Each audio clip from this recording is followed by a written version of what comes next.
Hi, and welcome back to Serial Killers, the podcast all about the pests, diseases, and weeds of arable crops. Hi, Josie. Hello. What's on our agenda today? Chocolate spot. I love chocolate. Do you? Yeah, I do love chocolate. I Googled chocolate spots, and the first thing that comes up is the chocolate spot in Brighton.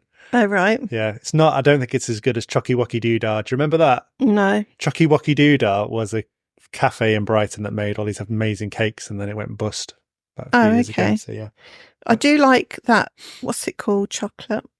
Tony's Chocolonely? Yes. Yeah, I went to the headquarters in Amsterdam last week. Yeah. I saw. That chocolate is lovely. My wife said, we've got to go to the Tony's Chocolonely experience. And we turned up, and there was scaffolding around it, and this really amateur sign saying that Tony's Chocolonely warehouse. And it's like, this looks absolutely rubbish. And went inside, and there was people queuing up for half an hour to get in. Really? Did you queue? We had to queue, yeah. And it was rubbish. Was it? Did you get any freebies? There were no freebies. You had to pay full price for. It's like the M&M shop in London. Anyway, it's not chocolate spot. Chocolate spots in beans. It's not tasty. It's a fungal disorder. It is, yes. Botrytis fabiae. Or sometimes Botrytis cinerea. Yes. But not always. So Botrytis fabiae, most commonly in beans. And then the other type of Botrytis cinerea can affect beans, but not so often, and that's the more like the grey mold. So grey mold in strawberries is Botrytis cinerea, whereas fabiae is this Botrytis fabiae is just related to beans, field beans, and broad beans. And why is it called chocolate spot? Because it leaves these brown lesions over the pods and the leaves and the stems. Yeah. And do you know what causes those? Why they relieve them? Isn't it fungal? No, so the brown lesions, the spots, are caused by the plant itself. Oh, right. And so when the plant detects the pathogen, it suddenly decides it's going to kill off all the cells around it. Okay. And stop the spread of the fungus. And self-defense mode. Self-defense mode, but also a bit Stalinistic in a sort of scorched earth tactic that Stalin used against the Germans in the Second World War. You deprive the fungus of all resources in its spread as it tries to conquer your plant. Right, okay. The problem with that is that if you get a really bad infestation of chocolate spot, you can just lose all your photosynthetic area. The flowers, pods will rot, defoliation, and early death of the plant. Yeah, so you reduce yield because you're not got enough photosynthesis. You reduce quality because all your beans are stained with these brown chocolate spots. That's right. Yeah, and it's sapronecrotrophic sort of fungus. It feeds off dead decaying matter and then punches its way in, produces spores. So any dead plant material residues are an issue. That's right. So one of your major control things is to clean up any debris or anything that's left on the ground. Yeah, and I suppose rotation. If you've gone 3 years without planting beans, then you're not going to have any residues of this particular bean-specific pathogen around. Mm-hmm. The fungus does overwinter in the soil, so that's why crop rotation is really important with that one. Yeah, they overwinter and then they produce those things we talked about, sclerotia, which are these macroscopic big bodies that produce conidia spores that then float around. And they like wet conditions. Yeah. So, yeah, we've had quite a lot of wet conditions lately. So yeah, I think above 80% relative humidity, the spores start popping out. Warm temperatures, the spores start popping out.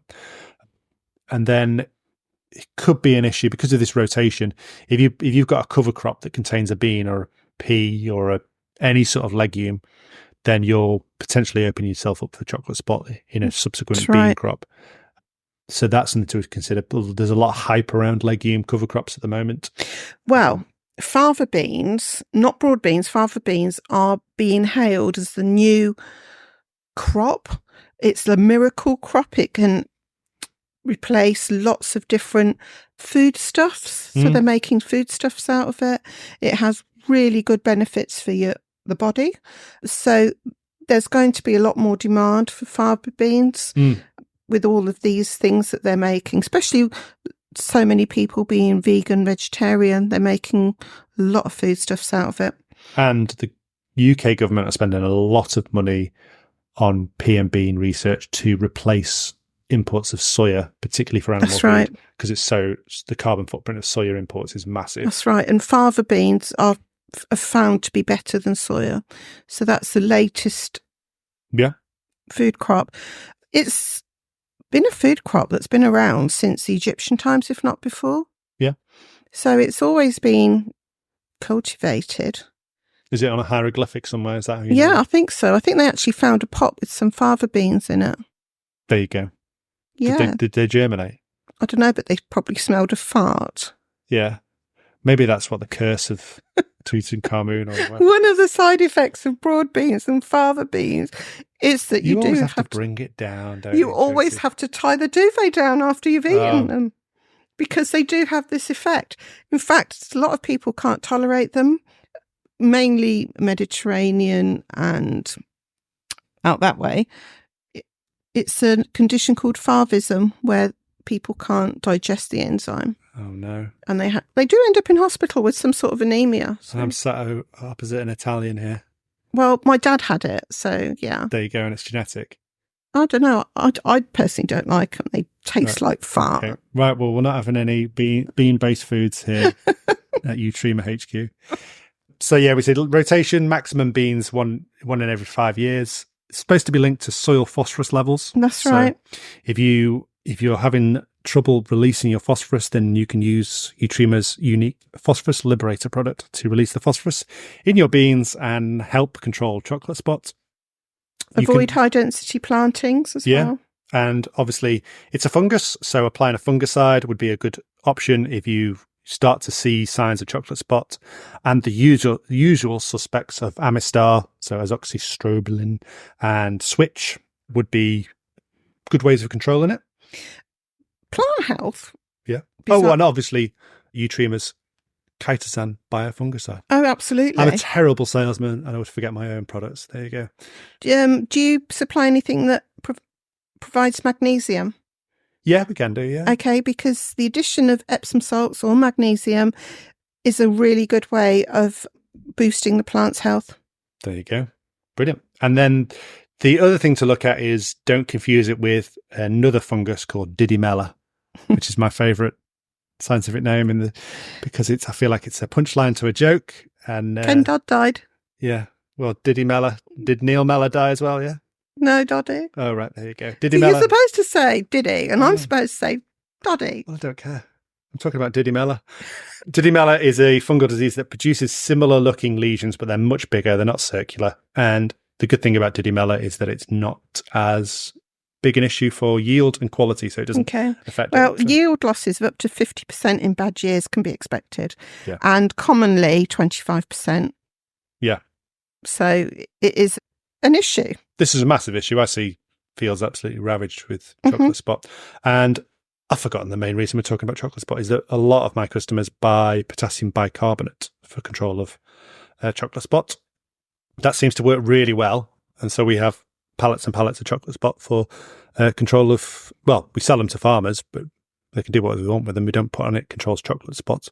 But it seems to be that this addition of this potassium and bicarbonate for some reason is really good on beans.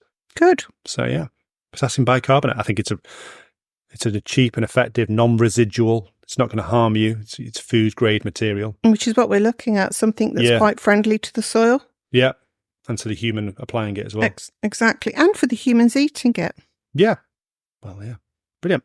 Okay, so chocolate spot. Yes. It's not a cafe in Brighton. No, it is a serious disease. Yeah. You can control it with what's your conventional fungicides. My favourite chocolate spot is Tony's Chocolonely salted caramel. Yeah, I like them.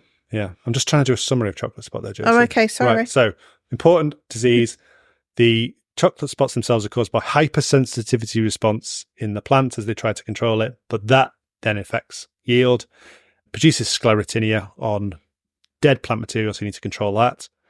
Control it with a conventional fungicide or a biofungicide like chitosan, or start looking at things like potassium bicarbonate. Don't confuse it with Didymella. And just have fun out there, guys, with your bean crops. I know what to get you for Christmas. What are you going to get me? Tony's Chocolonely. There you go. What would you like, Josie? Definitely not fava beans. No? What's your favourite chocolate bar? I like all of them. You can't like all of them. I do. You like a Lion bar? Oh, no. Double decker? No bits. Oh, no bits. I'm going to get you one of those really crappy selection boxes. It's got to be something like Cadbury's, like a big bar of Cadbury's that's been in the fridge or freezer. I really like cold chocolate. Yeah? Yeah, so you can crunch it. We'll have to stick that in the Ryobi cool box that we're getting for our next trade show. Okay. There you go. Goes down to -20 apparently. Does it? Bought it yesterday. I'm super excited. Apparently it's arrived. Sure you are. Yeah. There you go. You need to get some chocolonely in there. We need to get Ryobi and Trudy's Chocolonely sponsoring the podcast. Yeah. Brilliant. I like Ryobi. Right. Until next time, what we're going to do next time? We've got choice of flea beetle or ryegrass. Or couch grass. Or couch grass. Yeah, let's do couch grass. We'll do couch grass. We're going to try and make couch grass the most exciting podcast we can. Good luck with that one. Yeah. Do you not think we can do it? You love grass weeds. Yeah. Let's try. All right. Until next time, our amazingly exciting podcast about couch grass. Thanks, Josie. Thank you. All right.